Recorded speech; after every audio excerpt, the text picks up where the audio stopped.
Magandang umaga at happy Sabat po sa ating lahat, mga kapatid.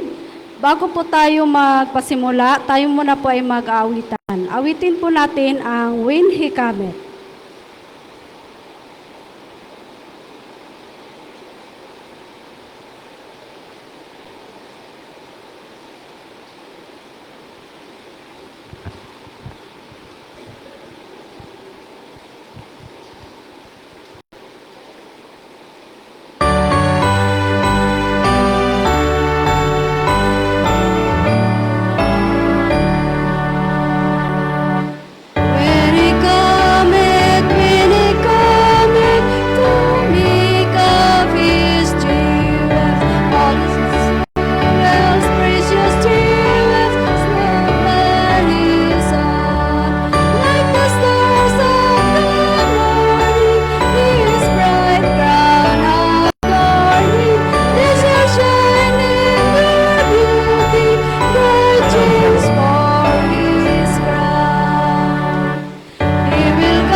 I sing the mighty power of God.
Para po sa ating opening song, tayo po ang lahat ay tumayo at ating po awitin ang Wake the Song. Wake the Song. Opo.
with gratitude sincere.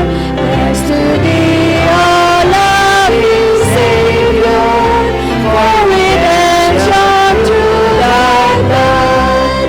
With upon us, Holy Spirit, sweetly draw us near to God.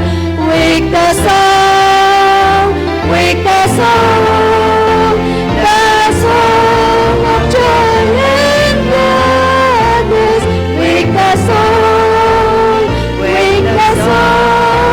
the song of jubilee.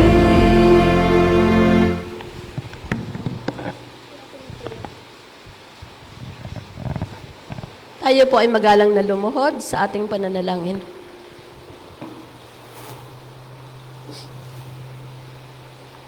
Ama po naming banal, Diyos na makapangyarihan sa lahat.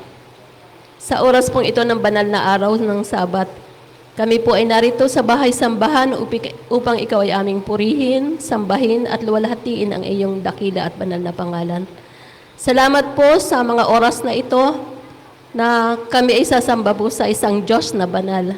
Sa oras na ito, hinihiling ko po na linisin nga po kami at patawarin sa lahat ng aming mga kasalanan upang ang aming mga pagsamba na gagawin ay maging kalugod-lugod sa inyo. Panginoon Diyos, inilalapit namin ang programa ng banal na araw ng Sabat na ito, ang Sabbath School. Inihiling po namin ang pakikisama ng kapangyarihan ng banal na Espiritu ang siyang mangunguna sa amin at ang inyong presensya upang ang lahat ng aming mga pagganap ay maging kalugod-lugod sa inyo. Ingatan po ang aming congregation, ang lahat ng mga kapatid na sasamba. Nawa ang presensya mo ang siyang pumagitna sa amin. At bigyan niyo po kami ng katalinuhan upang lubos naming maunawaan ang mga bagay na nais niyong iparating sa amin. Ang lahat po ng ito ay aking hinihiling sa pangalan po ng aming Panginoong Jesus. Amen.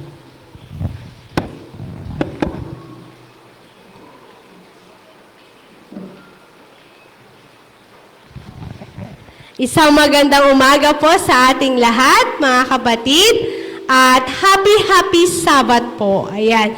Bagamat po maulan, ay hindi po ito dahilan para tayo po ay hindi magpuri at magpasalamat sa ating dakilang Panginoon. Alam niyo po mga kapatid, dito po natin makikita kung gaano po katatag ang ating pananampalataya sa Panginoon. Ano po, dahil yan po ay konting ulan lang po yan, lalo na po siguro kung may bagyo pa. Ano po? So, pasalamatan po natin ang ating Panginoon sapagkat tayo po ay narito, malusog at malakas. Di ba po? Ngayon po ay, ang gaganap po sa ating Sabbath School Worship ay pinangunahan po ng Group 2 at ang ating pong chorister si Sister Bing Ranes.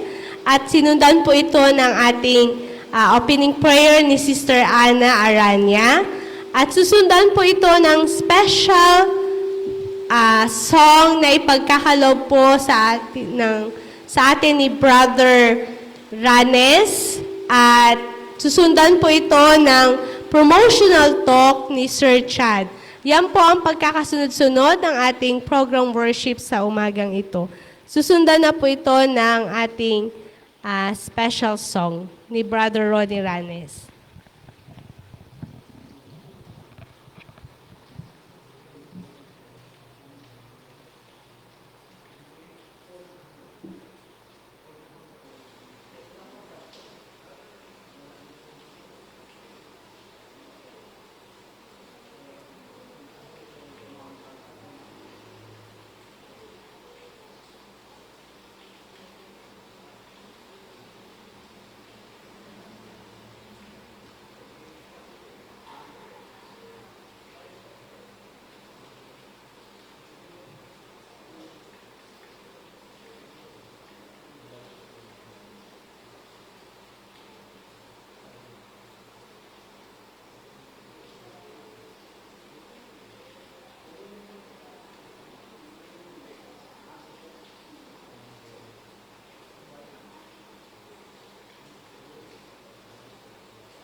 O, sige.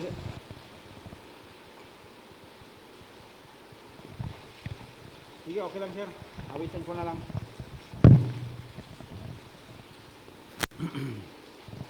Ah. Ok, ok.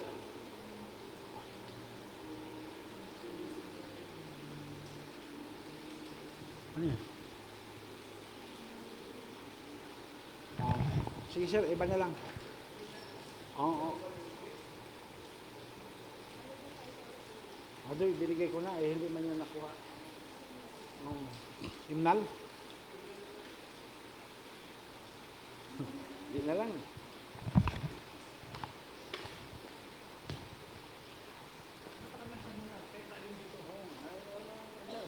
Hindi na lang yung... Kahit alin mo sa himnal. How nandiyan na lang. How big the work. Wala rin dito yung wala na. All na. Parang hindi na lang. All na rin po.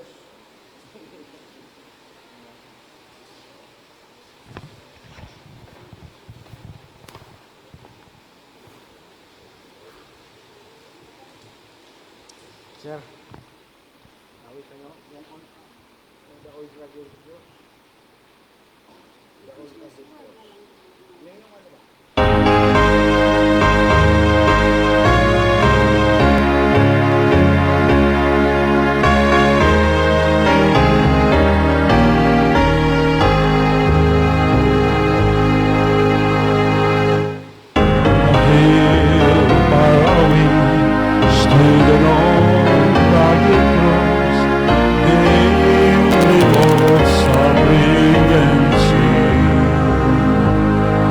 Ang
Kumusta kayo mga kapatid?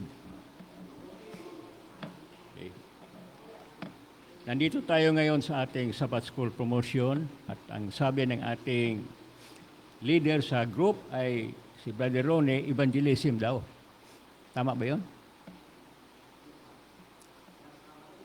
Ano bang topic natin? Sabbath School. Sabbath School. Okay. Ang Sabbath School, mga kapatid, sa Tagalog, paaralang pang Sabado, ay isa sa pinakamalaking departamento ng ating church. Kasi marami siyang functions, marami siyang gawain na binigay sa kanya. Halos lahat ng gawain sa church.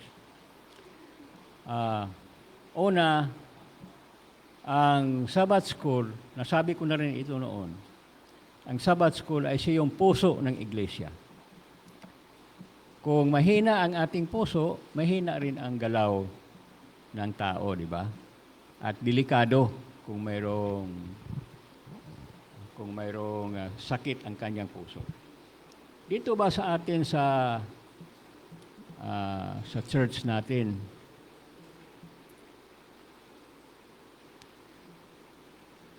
may sakit ba yung puso ng ating church? May sakit? Wala. Okay. Mayroong nagsasabi na wala. Mayroong din nagsabi na mayroong sakit. Yung mga karamihan, yung mga nagsasabing wala, yung nangunguna sa Sabbath School. Kasi di niya justify nila yung okay lang yung Sabbath School natin. Okay. So, kailangan para gumaling yung ating sakit, i-identify natin kung anong sakit natin. Sino ba nagsabi kanina na may sakit yung ating church, Sabbath School? Narinig ko dito kanina eh. Ano ba yung sakit ng ating Sabbath School? Ano bang problema? Lagi late? Okay. Laging late ang pagpapasimula. Ano pa? Okay.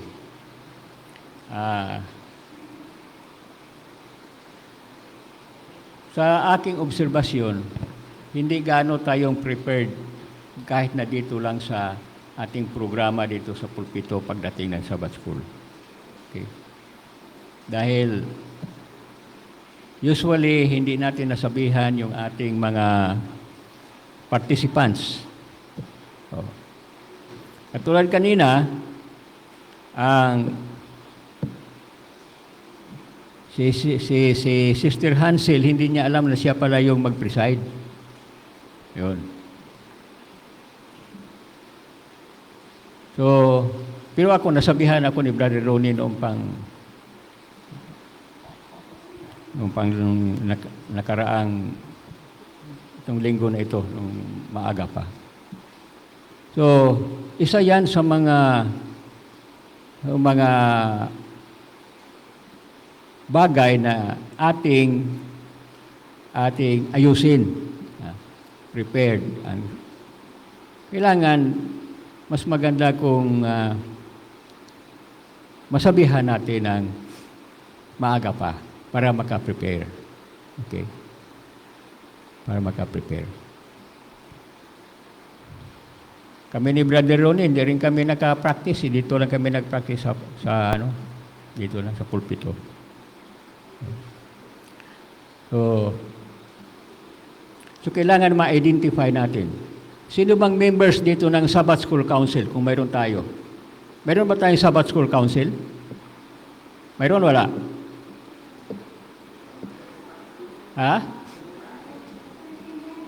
Bakit wala? So, isang problema rin yun. Kasi hindi natin alam yung ating mga dapat mangunguna dito. Sabbath School Council. Ang members ng Sabbath School Council ay mga tagapagturo, tapos sekretary ng Sabbath School, at saka yung superintendent ng Sabbath School. They are the members of the Sabbath School Council. Ipunin yon tapos i-discuss natin yung problem. Kasi kung hindi tayo organized, talagang hindi organized ang program natin, mga kapatid. At kung hindi tayo organized, hindi natin matutupad ng maayos yung functions ng Sabbath School dito sa ating church.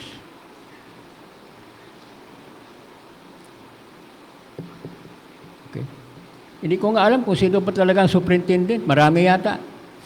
Dapat ang superintendent, mayroon siyang head kung marami sila. May head. At siya ang most responsible individual officer diyan sa Sabbath School. Hindi na siya pwedeng magsabi na, kasi si Brad, hindi, siya yun. Oo. May command responsibility tawag sa organization. Pero siguro itong aking pagsalita dito, wala lang din ito eh.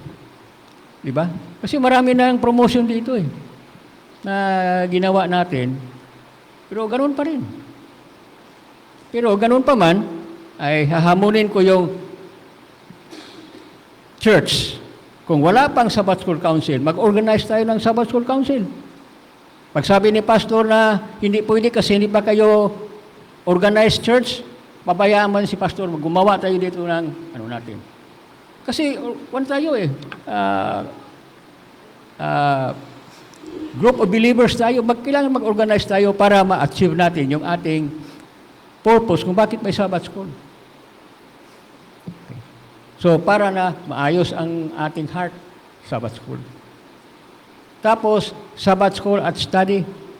Okay.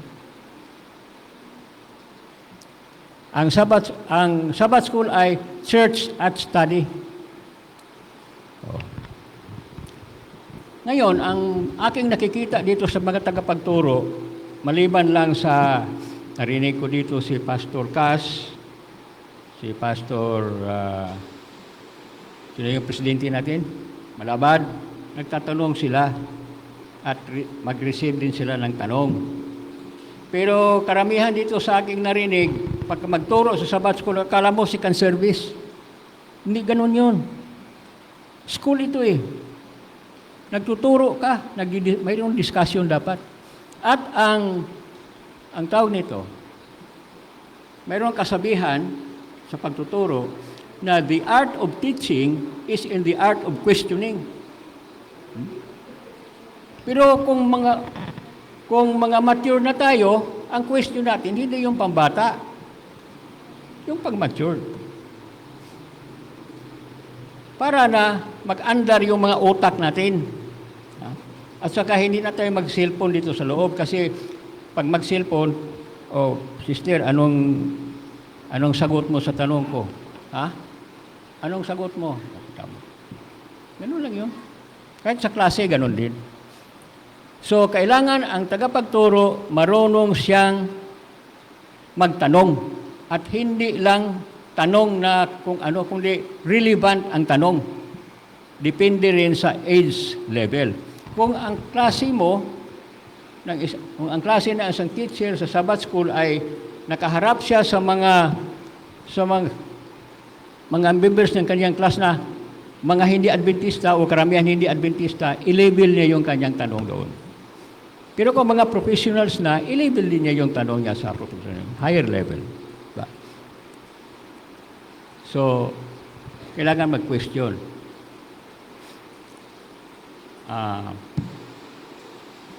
Ako'y nalulungkot na ang tagapagturo dito ay nagsisirmon lang. Kasi kailangan mayroong class participation ang ating klase.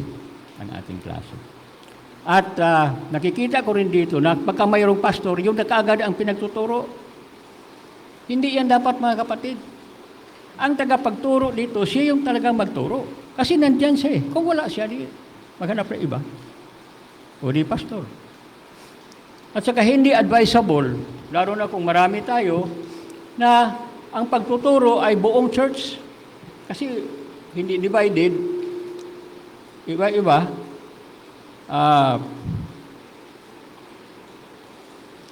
Hindi natin matanggap ang lahat ng tanong.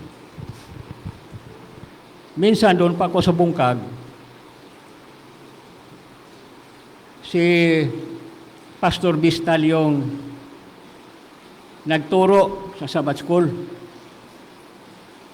Sige lang siya, parang nagsisirmon. So nagtaas ko ako ng kamay ko, gusto ko mag-question. Sabi niya, huwag lang yung question, panggulo lang yan. Mga kapatid, hindi dapat sabihin na pagka mababa masyado yung utak ng mga ganyan. Bakit sasabihin mo? Panggulo lang daw yung question.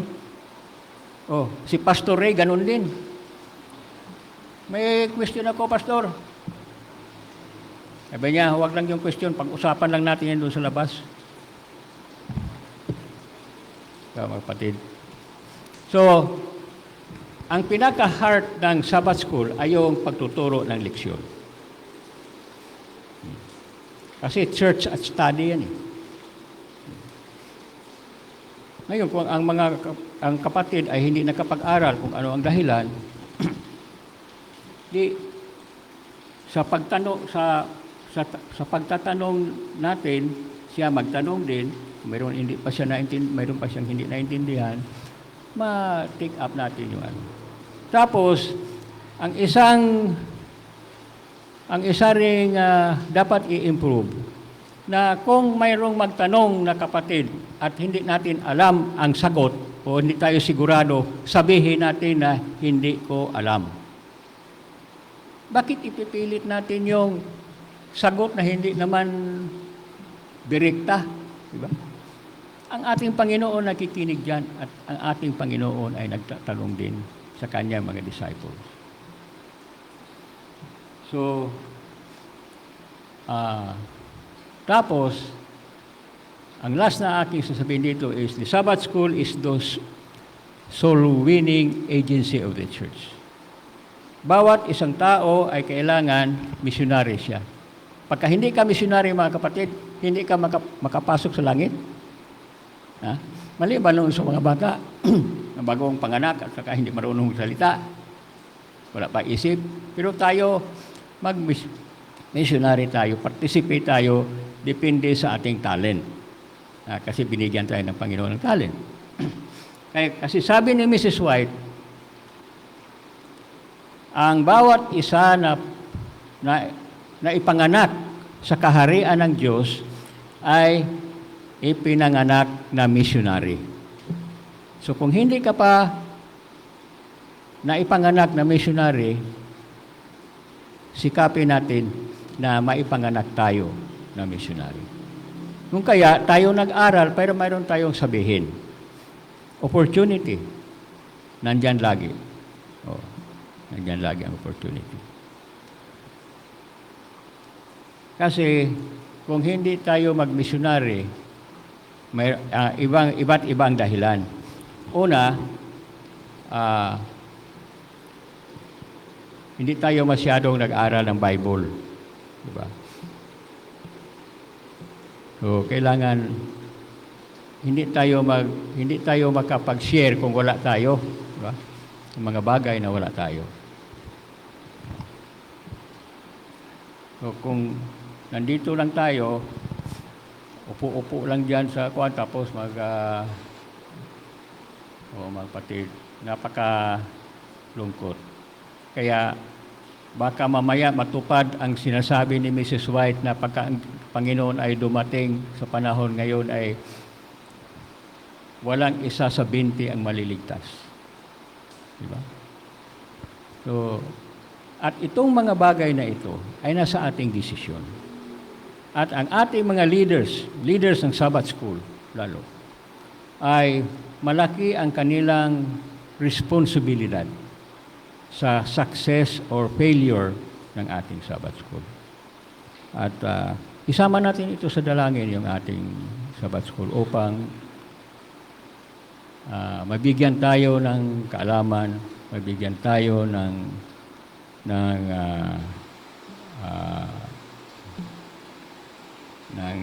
sipag sa pag-improve ng ating Sabbath School. At sana itong promotion na ito ay hindi lang ito isang bahagi ng ating programa, basta mayroon na lang bahagi ng ganito. Gagawin natin, mga kapatid, lalo na sa mga nangunguna dito sa Sabbath School, gawin natin ang ating responsibilidad. At kung wala pa tayong Sabbath School Council, ang ating mga matatanda sa iglesia o ating church board, mag-meeting kayo tapos mag-elect kayo ng Sabbath School Council, members of the Sabbath School Council. I hope na next year, kung hindi man natin makita ito kaagad, ay mapagsikapan natin na atin ito magawa para sa kalulhatian ng ating Panginoon.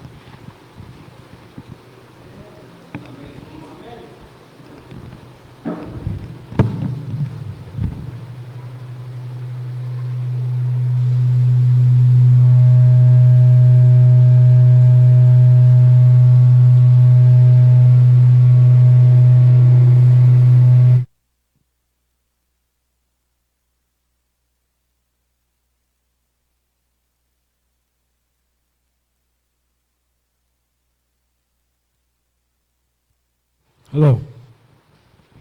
Okay, so tayo po ay dadako na sa ating pagrepaso ng ating lessons sa pagitan ng mga care groups natin. Group 1, Group 2, and Group 3. So, tayo po ay dadako na sa ating mga care groups para sa pagrepaso ng ating mga leksyon.